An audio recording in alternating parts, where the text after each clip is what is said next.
পৃথিবী মানুষে ভরে গিয়েছিল, কিন্তু ঈশ্বর তাঁর তৈরি মানুষদের পাপকর্ম দেখে খুব দুঃখ পেয়েছিলেন। তিনি তাদের ধ্বংস করার জন্য মহাপ্লাবন ঘটানোর সিদ্ধান্ত নিলেন।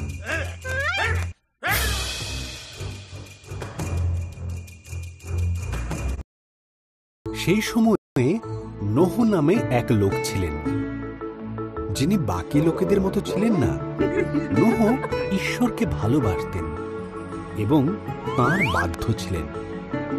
ঈশ্বর নোহ ও তার পরিবারকে মহাপ্লাবন থেকে বাঁচিয়ে রাখার কথা ভাবলেন।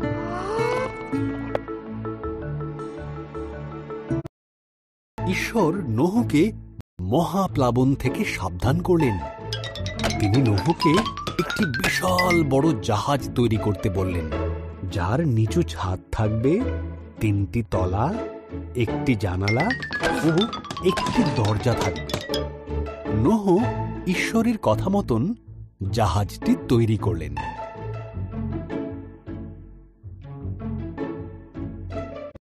ঈশ্বর নোহকে বললেন, প্রত্যেক ধরনের পশুর থেকে জোড়ায় জোড়ায় পশু সংগ্রহ করতে, 1টি করে পুরুষ ও 1টি করে স্ত্রী। এরপর নোহ ও তার পরিবার বাকি পশুদের নিয়ে জাহাজে উঠে পড়লেন। ঈশ্বর জাহাজের দরজা বন্ধ করে দিলেন।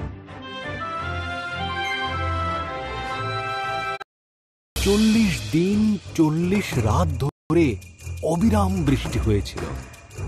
আকাশ থেকে বৃষ্টি পড়ছিল আর সমুদ্র হ্রদে জল বেড়ে উঠেছিল। এর ফলে পৃথিবীর উচ্চতম পর্বতগুলিও মহাপ্লাবনে ডুবে গিয়েছিল।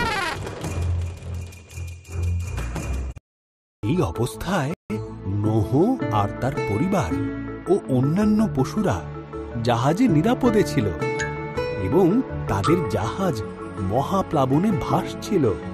ঈশ্বর এক মুহূর্তের জন্য নোহর কথা ভোলেননি।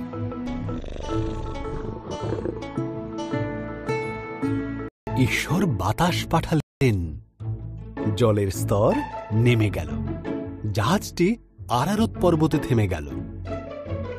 নোহ একটি ঘুঘু পাখিকে বাইরে ছেড়ে দিলেন।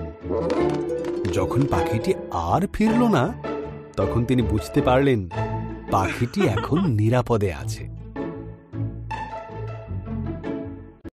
ভূমি শুকিয়ে যাবার পর ঈশ্বর তাদেরকে জাহাজ থেকে বেরিয়ে আসতে বললেন। তিনি আকাশে প্রতিজ্ঞা স্বরূপ একটি মেঘধনু বানালেন, এই কারণে যে তিনি আর কখনো পৃথিবীতে মহাপ্লাবন আনবেন না।